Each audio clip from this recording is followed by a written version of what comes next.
12.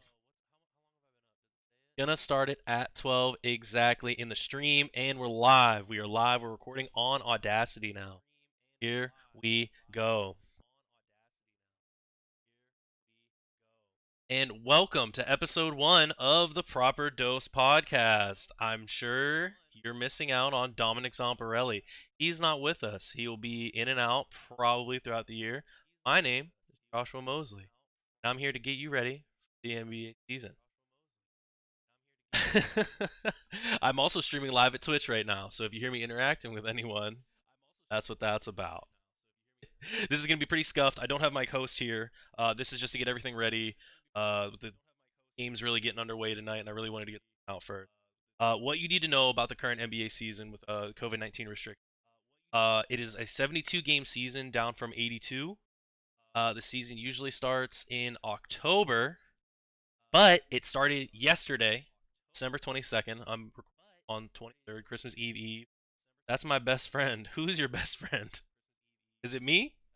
Um, All-Star break. So it's condensed. The All-Star break will now be between March 5th and March 10th. The trade deadline is March 25th. There's also a new wrinkle to the NBA playoffs. There is a play-in tournament that has been announced, as they did in the bubble. Um, Rules are as follows. May 18th to the 21st, there'll be a play-in tournament. I'm sure there'll be a game every day if necessary. The 7 seed in each conference will play the 8 seed in each conference. The winner of that will win the 7th seed. They will move on to the playoffs. The loser of that then play the winner of a game between the 9 and the 10 seed. The winner of that 9-10 plays the loser of 7-8 for the 8 seed. Winner of that second game, or that third game, I suppose, be the 8 seed. Playoffs start May 22nd. Finals will end July 22nd if it's game 7. I'm going to go through some over-unders here, some preseason, postseason awards, I guess you could say, a couple of my locks, and a couple of things you should look out for throughout the year. How did I said that twice? We're going to get started here on the over-unders. Uh, so you might think at first, if you're familiar with over-unders, these numbers seem low. Again, like I said, it's a 72 game season. If you want to kind of like fiddle with the win percentages, it's kind of like minus about 7 or 8 wins off of the total. So the Lakers, for example, are 45 and a half wins under. If it was a regular season, it would probably be somewhere around 53 and a half. That's what the line. Uh, yeah, going forward, I'm not going to do all of them. I'm just going to do a few.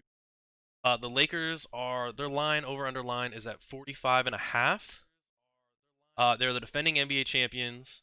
LeBron James coming back. Anthony Davis prime to possibly the best player in the league. A lot of people think they upgraded a lot of spots on their roster, got even deep. Dennis Schroeder shows up. He'll be putting in some. He's certainly an upgrade at the guard.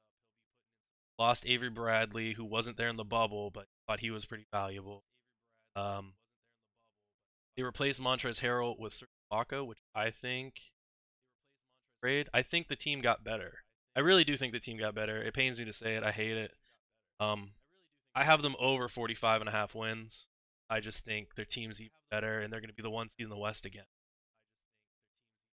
The Clippers are at the same spot, 45 and a half. If you're familiar with the NBA, you know that Kawhi Leonard loves his time off. He time off apparently. It's very important. Speaking of preferential treatment, I believe he's going to sit enough games, and I don't think that they got much better. They might have took a little bit of a step back. I don't think their team is as good as last year. Um,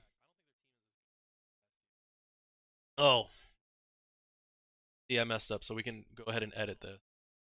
What happens when you can go ahead and edit this. Um, Cut this back to the Lakers. The Lakers signed Montrezl Harrell. They did not sign Serge. So we'll cut it back. Actually, we're just gonna scrap it. We're gonna scrap it. We're gonna go back to the Lakers. Back to the Lakers. At 5 minutes.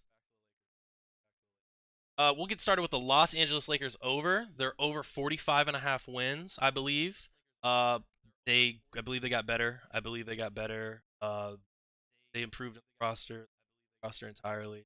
They got much. Dennis Schroeder's gonna come off. He's probably gonna drop about 18 again. They got six man of the year Montrezl Harrell. They're just built. They're built, bro. They're gonna be great. They're gonna be the one on. I did not mess that take up. Clippers are under 45 and a half. They lost Montrezl Harrell, but they gained Serge Ibaka, which I believe is an improvement. Um, I'm still not sure what they're doing at the guard spot necessarily. I believe Kawhi led the team in assists last year, and that's not where you want to be. Kawhi is not a creator in that way, and he's also going to take a lot of time off. Sure, Paul George is really going to want to right the ship with Pandemic P going off in the playoffs, and he's going to probably put up some big nights. But Kawhi's going to take some time off with the condensed schedule. There's a lot more back-to-backs, a lot more games with the same travel that there used to be. It's not like the bubble. They will be traveling to different cities, and I can't see Kawhi playing enough games to get them. The Nuggets are at 44 and a half. I have them over. I think Jokic, Jamal Murray took a huge step in the playoffs. They're probably the 2 seed. They might fight for the 1 seed. They're going to be fantastic. You might be in the MVP conversation. Now this is where it gets interesting. The sexy MVP pick is Luka Doncic. Um, he just had the greatest sophomore year that anyone has ever had in the NBA history. I mean, save except for like maybe like Wilt Chamberlain, maybe. But like with what Luka's doing today versus what he did back then, I don't know. It's comparable. It's arguable. He finished in the top five of MVP voting. Um, I love him. I think he's great. I think he's fantastic. But I think we're a year too early. I think we're a year too early on it, and I think the Mavs win total at 42 and a half weighs a lot more on Kristaps Porzingis' health than anything. He's only played in about 2/3 of his games since he came into the league, and he's got a huge cap hit, ton of cap space to be taken up for him to be injured and off the court. They're kind of trying to keep things again. Luka's going to be fantastic. He's going to be an All NBA player. I think we're a little quick on the. We're just a year too early. That's all. Um, they had Josh Richardson. I think he's a nice addition if he can find his way back to his old Miami days. But they've lost Seth Curry. Seth Curry absolutely lights out as a shooter. I think the Mavs kind of took a step sideways, and the only way they kind of clear the over is if Pingus, is healthy for most of the year, or Luka has to continue this pace where he's on the path to become the greatest basketball player of all time, and that's a big ask. I mean, he had a great year last year. For him to just think he's got a chance to be LeBron MJ level. I mean, it's too early to say he can't. A lot. You're asking a lot. You're asking a lot there. So I have them under 42 and a half. And I also have the Jazz. I believe the Jazz and the Nuggets are pretty comparable teams. And if I'm taking the Nuggets over at 44 and a half, I think the Jazz are just as good. They're at 42 and a half, so I'm taking the over there as well. Um, I just think they got Bogdanovich back. He was a 20-point scorer last year they didn't have in the bubble, and they took the Nuggets. I'm pretty sure they took the Nuggets to 7. So I think they blew a 3. So them back. I mean, hopefully Conley. It can't get any worse. I mean, if Conley's as bad as he was last year, it's just crap. That man can't play basketball. And we're off to my favorite pick, my sexy pick, which are the Suns, the Phoenix Suns. They just traded for what? 37, 36-year-old point guard, making 40 million a year. Um, look at what CP3 has done his career. Look at what Chris Paul has done. The point guard has done his whole. He just wins. He wins. He doesn't have a title. There are a ton of playoff failure. But look at what he's done. Teams around him. Look at what he did with that OKC team last. Going into OKC last year, we thought he would be traded. We thought they weren't going to do anything, and they got 4 or 5 seed. They took the Rockets to 7. I mean, he did that with Gallinari, Shea Gilgeous-Alexander, Steven Adams. Like, those are fine players, and Shea's got a bright future. But Gallo's low 30s, injury prone, doesn't play defense. I mean, Dennis Schroeder coming off the bench, but look at what he did. Look what they were able to accomplish just by having Chris Paul. Look at the Suns roster. They're replacing Ricky Rubio with Chris Paul. Chris Paul right now still, as you can see with Oklahoma City, with New Orleans, with Clippers, with everyone, he makes that team better. He makes them into a competitive team. Against, they can compete with anyone. They can compete with anyone. Also, I'm comparing what Chris Paul has done for big man's career. David West was crazy. Tyson Chandler was great. Blake Griffin finished third in MVP one year. He's just what he can do for the development of DeAndre Ayton, who is good. We know he's good. I know it's kind of quiet because everybody talks about Trey and Luka all the time, but DeAndre Ayton is like he might be a great player. He can end up being a great player playing with Chris Paul here. Devin Booker, we're a long ways away from what we thought CP was going back to Charlotte. Yeah, I got sidetracked. I'm sorry. Um, Devin Booker is an elite scorer. He is an elite scorer. No, Skip Bayless does not get Skip Bayless does not get free clout on this podcast. Cut that. Cut that in post production. Um, and I'm saying a lot. I'm very aware. Devin Booker is an elite scorer. Elite scorer. He might lead the league in scoring. I believe. I'd have to look up the odds. At one point, he was 19-1 to win the regular season scoring title. I think he averaged about 26 last year.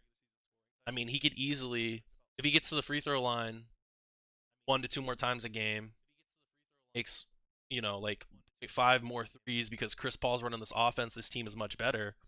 He's dropping 30. And if James Harden's going to be disgruntled, trades and playing for a totally different team, anybody but if it's somebody not James Harden, I'd put my money on the betting value there. Booker 19-1. Pretty, I think it's very possible. I think the ceiling for this team is a top 3 seed. Um, I mean that. I mean like they just look so good to me everywhere. They got Cam Johnson coming off the bench hitting threes. He just look fantastic to me. Excited to watch. So now we're gonna skip around here. Um, Everybody seems to be down on the Grizzlies. I'm down on the Warriors. I think Steph Curry is the only person on that team who can create his own shot. I think Wiseman's more of a project. I think it's been a historically bad draft class. Um, and I am the resident Steph Curry hater here. I am. I mean, he's still a Hall of Fame player. He's a first ballot Hall of Fame. He could be top 20 all time. He could be even greater than that. But the issue I always take with him is like I've never seen him carry a team before. I've never seen him perform at like an all NBA level in a situation that is less than stellar for him.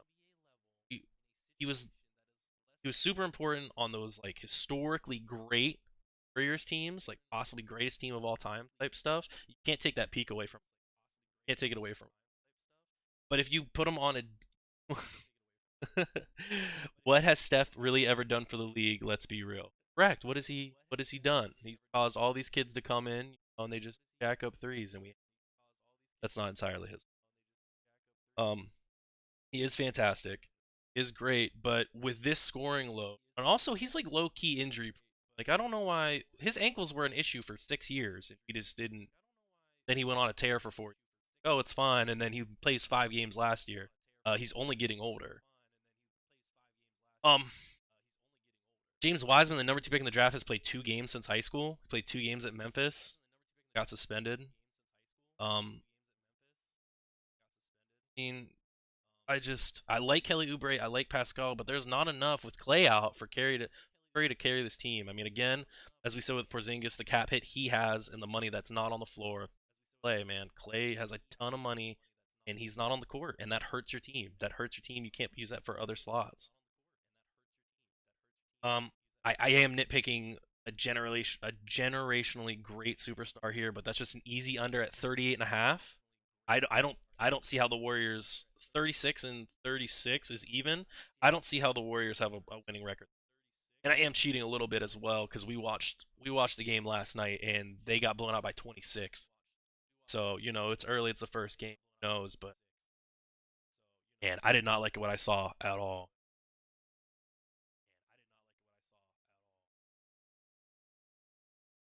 And then we're gonna go over my 8 seed, the Grizzlies. I think John Morant begins his ascent to becoming a top 20. You got to look out for John Morant, Jaren Jackson Jr., Brandon Clark. I mean, they've got some great young guys, and they had meaningful playoff experience in the bubble. They didn't make the playoffs, but they got to that bubble playoff against Dame. Huge game. 22 and 50. Yeah, man. Yeah, they could easily be 22 and 50. I mean, I don't know if you meant the Warriors, Grizzlies. I have to see about that. Warriors 22 and 50. I mean, with the way, like, who's to say, like, with Clay out, if Clay was here, we'd be talking about 50 wins. We would be talking about 50 wins, and like Steph would be all out. But like again, if it's just like last year, Steph had like a hand injury, and it was like, oh, well, we suck. I'm not really gonna come back. What if we do that again? How many years can Curry go on doing that? Team is, this team's window is completely closed. I mean, it had a great run, and if they never get to the finals with Curry again, it doesn't really matter. They did so much, they did so great in that peak, that run. Back to the Grizzlies. Yeah, they'll make a run. They got meaningful bubble experience, meaningful playoff games. They played in a meaningful game. As we're gonna get to Trey Young later, John Morant has played in meaningful games here. He made playoff runs of the year. Um, I'm looking for him to take a leap. He looks fantastic in preseason. I'm so excited. He's next up. He's next up. He's my guy. And we're gonna go on to the East real quick. I'm gonna get into a couple of these over unders. Uh, the Bucks have the highest over under line at 49 and a half. I believe regular season Bud is Coach Bud. He knows what he's doing. He knows what he's doing. Giannis knows what he's doing. Giannis plays just 30 minutes a game, puts up 30 and 13. Their defensive rating is as high as ever. Their point differential last year, incredible. They're going to be fine. They lost some depth. Dante DiVincenzo is going to have to step up, but they did grab Drew Holiday, who I think is a fantastic two-way player. Um, People have been trying to get him for years now. It's him, Middleton, and Giannis. And a lot of what people talk about is the dynamic duos. That's what we talked about last year. Davis, LeBron, um, Why George, Murray, Yoke, even a little bit of Jimmy Bam in Tatum Brown. If Middleton can like get even more comfortable as a third scorer, because when he's the first scorer, you're asking a lot from him. He'll probably be the second scorer, but if he can be the second, third, like of the big three for the Bucks, if they have a big three versus a dynamic duo type thing, that might be, what turns the tide in a game in a series with the Lakers if they can get there. We're aware of their playoff woes, but what this is talking about is regular season, and I haven't seen anybody better in the regular season than Milwaukee Bucks. I don't see why Giannis slows down. Drew Holiday is the best guard they've ever had on that team with Giannis, so taking the over. Celtics are at 45 and a half. I'm taking the under. Kemba Walker is out for at least a month. He is so important. He is so important to that team and how far they. Some reports suggest that he might be out for longer than a month. With this condensed schedule, that could be anywhere. That could be anywhere to. Well, I mean, that's probably 15 to 20 games. You're not going to have Kemba. Um, he also has an injury history that. If they get off to a slow start, I don't know if they can catch up to get to that 46 games. Um, Hayward's time in Boston was sad, to say the least. And they replaced him with Tristan Thompson, who's probably an upgrade over Daniel Tice. But Kemba's absence hurts the other stars, Jaylen Brown and Jason Tatum, more because now who's handling the ball? It's Marcus Smart. Feel how you want to feel about Marcus Smart as like a fan or watching him play against your team, but we know what he does great, and we know why he's a valuable asset to a basketball team. But if you pay attention to Marcus Smart or you're a Celtics fan, you know that he loves just taking the most ridiculous shots at the beginning of the shot. Come up and pop a 25-foot three 6 seconds into the shot clock, and Jason Tatum, your star player, future of this franchise, the closest you'll get to an MVP candidate in a long time, didn't even touch the ball that possession because Marcus Smart dribbled up and he's an acceptable shooter now. He's good. He's fine in spurts. He needed to limit the volume, but he's just taking these shots. And I just taken a soft under. It really comes down to Kemba Walker's injury history. If Kemba will come up, he'll run the offense, he'll get his guys touches, he'll get his 18-20 a moderately efficient way.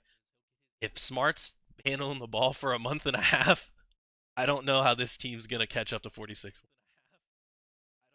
Another over under that might be surprising is uh the Sixers. The Sixers are also at 45 and a half with the Celtics. They're my favorite to land Harden. I think there's no way Harden can stay in this year. Um, Ben, yeah, Ben Simmons and some draft picks is better than anything Miami can offer. I don't care how you feel about Tyler Hero, favorite team. I just, Ben Simmons right now is probably better than we'll ever get Tyler Hero. He's, and we know Brooklyn was listed. I don't think, Karis LeVert can't be the centerpiece. Uh, can't be the centerpiece to a James Harden trade. It's just impossible. That's not enough. That's not enough. They don't really have the picks for it.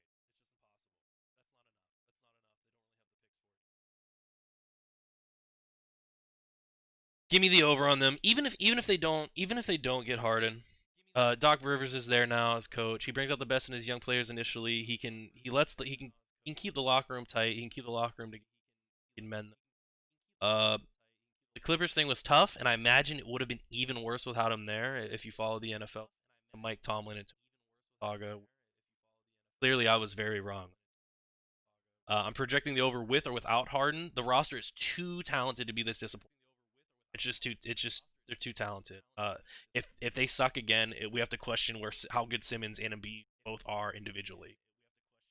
We had Embiid as a top 10 player 2 years. Oh, if we're not missing the playoffs with this roster, I mean missing the playoffs, or not even missing, like just sucking. Like we gotta get to an Eastern Conference final with this. They just have to at the minimum. But give me the over on that. I'm also going Toronto Raptors. I'm going under 41 and a half. It sucks. It hurts pick against Nick Nurse because he's an NBA Finals winning coach. But you look around and like none of those championship players are still there, save Fred VanVleet, Pascal Siakam, and Kyle Lowry. Now in reverse order, Kyle Lowry's in his mid 30s. You know, science is better. We're taking care of our bodies better, but in his mid 30s. In his mid 30s, and it's tough. It's tough for me to root for him. If you watch the playoffs last year, Pascal Siakam looked like he didn't really know how to handle a basketball. It was bad. That he had a bad bubble and a bad series, and maybe the bubble had adverse effects on some players and positive effects on others. And Pascal was one of the guys who couldn't handle the bubble necessarily. And Fred VanVleet, that leaves him to be their most consistent player. He's 5'11". He's so small. I don't know. There's nothing wrong with that, but if he's going to be your most reliable player on offense, I mean, I don't know how you're supposed to win a ton of games. They lost Ibaka, Gasol, Kawhi's not there, Danny Green hasn't been there. Those guys who won that championship core is gone. It's gone or it's getting pretty old. Maybe Siakam can back on track, but I'm gonna have to take the under. If they can win some games with this, Nick Nurse is gonna have to be a top three coach in the league, and I'm just gonna keep my words. I'm taking. We're on to the Brooklyn Nets now. The Brooklyn Nets. I'm taking over 45 and a half for them. Uh, I think they're gonna push for the 1 seed. They're the 2 seed more than likely. I mean, they are. Durant is back, man. I don't want to overreact and say Kevin Durant is 100% back, but Kevin Durant's back, man. He looks unguardable. I mean, his game was never about quickness. I mean, he's an athlete. He's athletic, but he's long. It's never about a quick crossover and beat you on the dribble with speed. It's his length. It's his ability to get shots. It's his ability to get to his spot that he wants to get to and shoot over anyone. He's untouchable. And if you give him the baseline, he's long enough to just bang on your head. He'll just bang on you. So he looks great. He looked great in preseason. He looked great last night. Kyrie Irving is another player who's impossible to guard. impossible to guard. I mean, Spencer Dinwiddie's on that team starting at the two guard. He can create his own shot. DeAndre Jordan and Jared Allen can protect the rim probably better than anyone's 1-2 punch, kind of like the Lakers last year. Joe Harris is a shooter who, surprise. I thought he was going to get a little bit more. Like I think Brooklyn signed him last year. He had he had a market out there, every team. And Karis LeVert can drop 18 on the other team's second unit all year. He can win Six Man of the Year. I mean, he's one of my picks probably. The roster's loaded offensively. There's so many guys who can score on their own, and you have KD and Kyrie, who are two of the most unguardable players to ever play. So I'm just glad to have KD back, and I'm taking over. I'm almost ready to lock it. I'm almost ready to lock the over. As long as they're all healthy, they're fine. Um, so I think we're on to the Atlanta Hawks. The Atlanta Hawks is my lock for an under. Now, if you know me and Dom, always get on him about the Atlanta Hawks, and he loves the Hawks and that squad, and that's fine. That's fine. But we sometimes you have to bring him back to reality. Their number's at 36 and a half, so that means 36 and 36. This team has won 49 games in 2 years combined since drafting Trae Young. They had 20 last year, 29 the year before. Season was cut a little short. They didn't get to go to the bubble. Whatever. They do not win games. Um, a lot of the casual fans and 2K fans, they love Trae. He's always on these. He has these Twitter clips. He always gets these good highlights. He hits these deep shots, makes flashy passes. He has an incredible handle. He does, but he is really small. He's a lot of fun in those Twitter clips. If you watch the Hawks play basketball, uh, you'd think that they're like fun offensively. They were 26 out of 30 last year offensively. I'm sure with Trae off the court, they were 30 out of 30. Um, Trae scored 30 points a game last year. They won 20 games. He's the lowest rated individual player in the entire league. That's not an exaggeration. He is the lowest rated player individually on defense. He leads the league in usage percentage, and he averages 10 assists a game. I mean, he puts up these numbers. I'm saying this because Trae Young cannot win basketball games on his own. It's not his fault. Asking someone to win a basketball game when it's 5 on 5, 10 men on the court, it's not reasonable. You can't expect that from people other than LeBron James. It's not fair to him. Uh, the Hawks for 2 years have run this great value brand James Harden offense. It's just not working. They're not winning games. He needs help, and he needs to trust that help. It's not just making the last pass for the assist like a Harden or Westbrook do. It's about Chris Paul, the way he'll pass someone else open.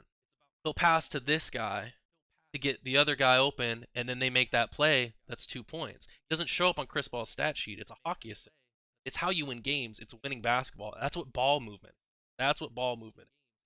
And it's a combination of the roster's too weak in Trae's usage percentage, the play style. It's some combination there that is not letting Atlanta do that.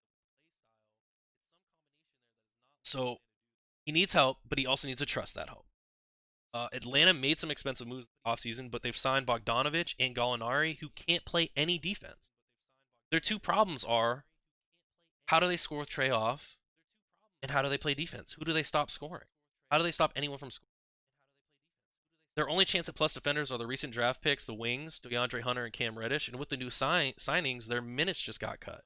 They're going to start tonight, I'm pretty sure. But man, I mean, this team has to be better on offense and significantly better on defense, and I don't see how they made that happen with this roster. They're going to have Clint Capella back, who's also an undersized center, can't space the floor. He can set screens. I mean, I don't know. I don't know how you think this team is a playoff team and going to have a positive win. They could still make the playoffs. I wouldn't be shocked. I wouldn't be shocked if they make the playoffs. They could even go as high as the 6th seed. I mean, they could. I mean, if Cam and DeAndre show up, but like the immediate returns haven't been great. They're undersized. They're outmatched against any offense that somebody puts up against them, except for maybe Cleveland and Oklahoma City. If Trae leads the league in usage rate, drops 30 and 10, and makes an All-Star team, that sounds great. But the Hawks will miss the playoffs again. They'll just miss them again. And I just dragged Trae for 5 minutes, but he is an all-star, and there's a lot of talk about him being the next best great point, and I'm judging him as such. If that's how we're gonna, um, maybe it's just me being unfair, comparing him to someone like Chris Paul, but just show me wins. Just win the basketball games, and I'll concede. Just win. Um, I'm taking under 36 and a half. Lock it. That number is terribly high. I think if it was 31 and a half, I'm probably taking. So that's my lock. I would definitely do that. Um, so we're gonna get on to some postseason. My MVP is probably gonna be Anthony Davis. I think this is the year where we really see Anthony Davis become possibly the best player in the league. There's still the narrative story. I hate the word narrative, but Kevin Durant's back. If he's like 95%, 90% of what he once was, the story of him coming back, it's gonna feel good. It's gonna feel great. The Nets are the one seed in the East. He's putting up 28 a game. Durant could win it. Durant could win it easily. I think Luka, it's too early. I think they won't give it to LeBron. I think Giannis can't win it 3 years in a row. The writers won't do it. And the way Harden's handling himself this year, I don't think the writers will give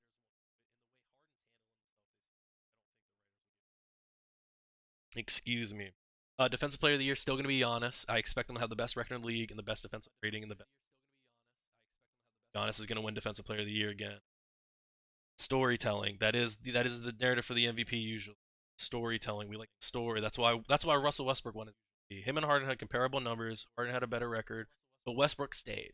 Durant left and Westbrook stayed, and he's the hero in OKC, and he put up a triple double, and we had a pretty soft MVP race that year, so they gave it to him. Gave it to him. Can't take it away.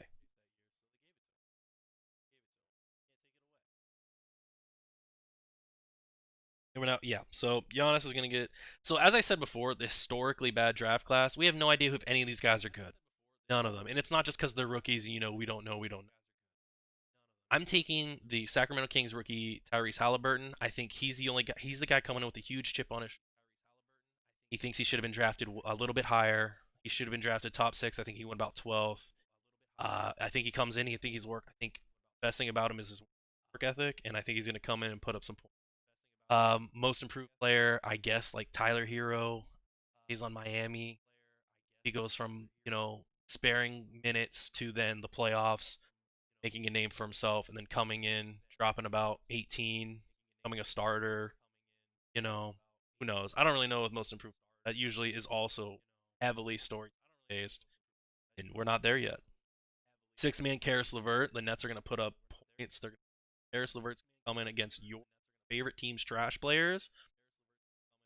Coach of the year will then be Steve Nash for putting these guys together, making it work, dealing with the Kyrie Irving. They're going to win games, and it's that big of a deal. And he's new.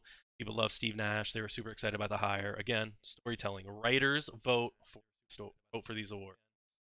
That's how it goes. So yeah, hopefully that's my primer. Hopefully I got that done real quick. 30 minutes in and out. I gotta go do something right now. Moving forward, I believe Chase Brown will be the host, producer of this podcast. We're gonna have some video clips here and there. Recording. Yeah, I'll probably do these live on Twitch. He'll have a good. We'll go from there. He'll really run it. I'll give you my thoughts and knowledge about some things. Probably swashbuckle. Thank you for hanging out. I have about 8 viewers right now, but I got a live stream. I don't know when Chase wants to cut anything. Thank you guys. Maybe we'll put these out one week. No clue.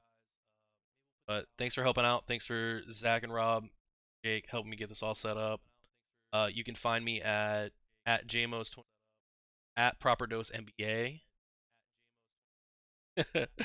And you can find Chase at Plenty of Seats, at the Cheap Seats. Find Chase on YouTube at Chase Brown. Watch his trivia. And thank you guys. Thank you for coming out. There. That's 30 minutes. Kind of crushed it. It was just me. It wasn't great. Didn't have Had a pretty soft script.